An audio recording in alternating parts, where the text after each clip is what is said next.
The Lord's Sermons, Sermon 48, Matthew 22, 15 to 22.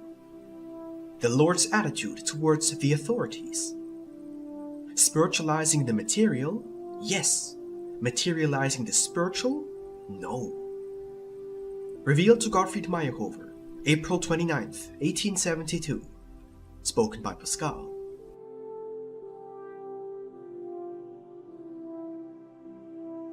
Then went the Pharisees, and took counsel how they might entangle him in his talk.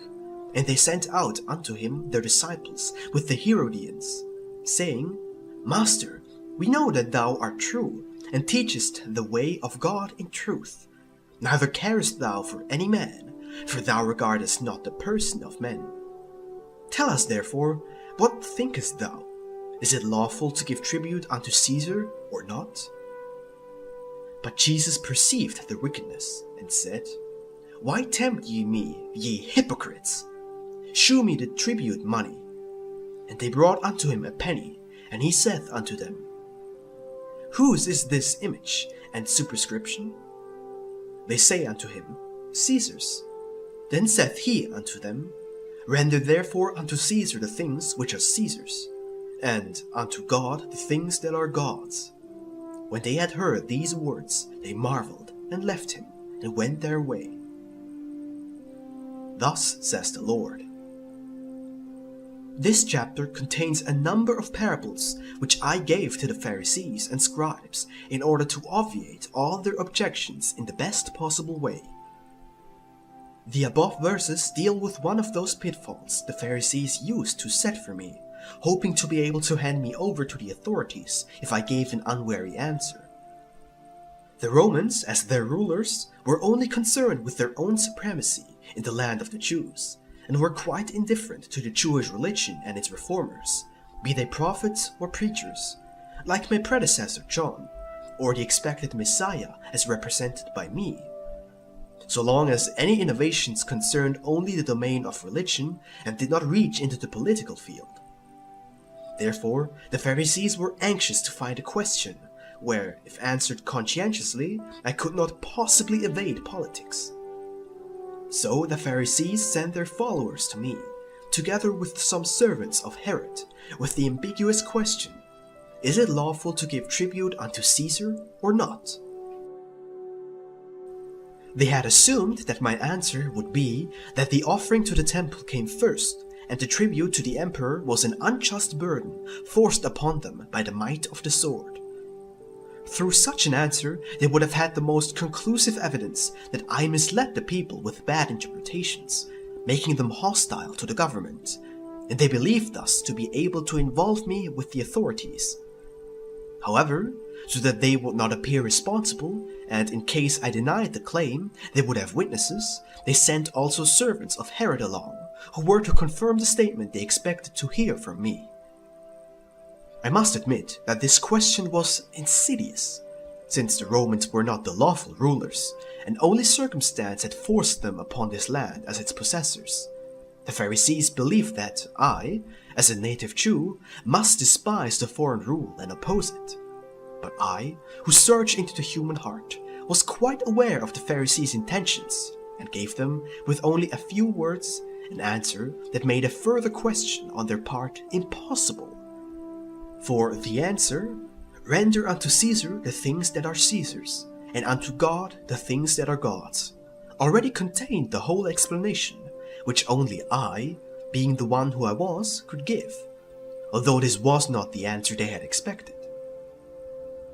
Since I had shown them on the coin they handed to me the image of the emperor and its superscription, I could not say anything else but, This image on the one side of the coin shows you whose subjects you are, and if you do not want to understand the meaning of the image, superscription on the other side proves it even more clearly. This is a small coin with which you trade and are able to satisfy your worldly needs. The spiritual, however, is above all coins, be they of gold or other metals. It has another origin, another cause, and another goal. Thereby I made a strict distinction between the tribute due to the worldly power and that due to the spiritual. The answer I gave was to tell them, with the taxes paid to the emperor, you purchase your worldly order, peace and security. With the spiritual offering, obtain for yourselves order within, the peace of a clear conscience, and the security on your actions, so that you know what you are doing and why. Thus you reach the same goal on both roads, here spiritually and there materially. Both must exist, for without them a coexistence of people is impossible. And without them it does not become clear which is the more important, the treasures of the world or the treasures of the spirit. What I said to the Pharisees was also valid for all later times, and will be so in the future as long as people live together in towns and villages, and as long as religion and belief in a supreme being still dwell in their hearts. Just as a ruler is needed as a worldly sovereign, also a God is needed who holds together the entire universe. Both are promoters and upholders of order, and therefore also the sole lawgivers. Whatever the worldly rulers may be called, the executive power will always be assigned to one person only, and so also spiritually there can only be one ruler and not several gods. There have, of course, always been sovereigns who misused their power and others who would not accept any power above them, just as there have been individuals and nations who were not satisfied with one god, but created for themselves a multitude of gods and goddesses to enable them to follow their worldly passions comfortably. But also in such a case, every action was sanctioned through divine decree. Thus there were, and still are, people who want no ruler, no god, except their own self. Still, whatever people's attitude, they have to pay tribute everywhere. If they want to be respected in their worldly life, they have to give the worldly ruler part of their earnings, and to the spiritual ruler, God, they have to sacrifice all worldly passions if they want to reach the goal he has set them. Everywhere punishment threatens if payment is not made. Here worldly, there spiritual. And so I was quite right when I told the Pharisees, render unto Caesar the things that are Caesar's, and unto God the things that are God's, which means fulfill both your social and your spiritual obligations. Recognize your attitude as humans towards your fellow men and the worldly ruler. However, do not forget what you owe to him who set you into the world and endowed you with talents, of which he will one day demand a tithe or tribute, money. Do not mix both obligations, trying to satisfy both in the one way, which is not possible. Neither of the worldly nor of the spiritual can you rid yourselves completely. The meaning you should derive from these words to the Pharisees is that you should not refuse to pay the tribute money due to the world. However, this should be done without forfeiting that which is spiritual in your being, and also without wishing to be all spirit, while you still have to live on this earth globe in a physical body. It is of the greatest importance, both here in the earthly life as well as in the highest spirit life, to know the happy mean, so that a person may not go to extremes, which would be of no use to anybody, but only harm him and others. Therefore, you too should heed these words to the Pharisees, the deep meaning of which illuminates your earthly as well as your future life, so that a wrong conception may not bring forth absurd results. As I already explained, love as such would only be ruinous to the loving as well as to the beloved if it were not guided and tempered by wisdom. Thus, any virtue, even the best, can become destructive when it strives beyond the bounds of feasibility. Do not ever forget in your earthly life to give the world what it is entitled to demand of you. Give to the world what is the world's, but do not allow worldly desires to penetrate the spiritual. Spiritualize, if you wish, all kinds of activities, but do not allow your sacred, spiritual qualities to become worldly, since they have to last longer than just for this short pilgrim life. Give God what is God's. Do regard also your worldly possessions as gifts from heaven. But do not forget the eternal, permanent treasures on account of the worldly ones. Although world and God appear to be two quite different things with different objectives, it is still possible not only to satisfy both, but even to combine them, bearing in mind that the world was also created by God as a means of enhancing and fortifying the spiritual qualities of his beings, thereby to lead back to its origin what is worldly gross or material. The world must be given its tribute, for it is a guide to the spiritual. As light is only appreciated when darkness is known, so the everlasting will be valued much more when one is familiar with the perishable, the world.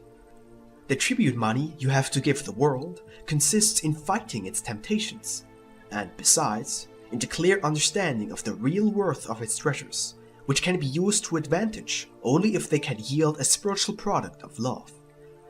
And the material tribute to the emperor enables his subject to perform his work in peace, thereby providing for his own and his family's welfare.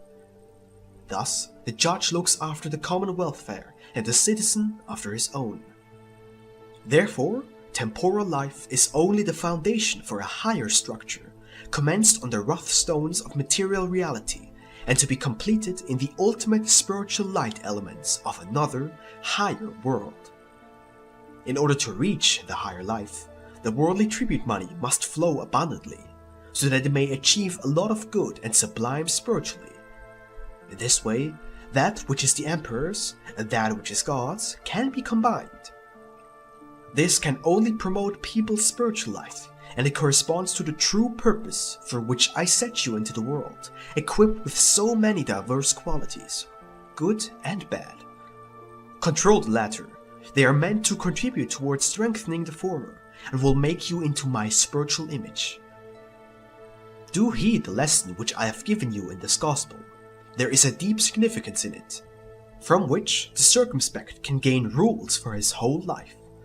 He will then not demand extremes, neither of himself, nor of his fellow men, nor of the world, but will take the proper middle course, and in paying the tribute money, will make it easier for his fellow man to produce the tribute. Thus he will fulfill his mission and my purpose for which I created spirits and matter.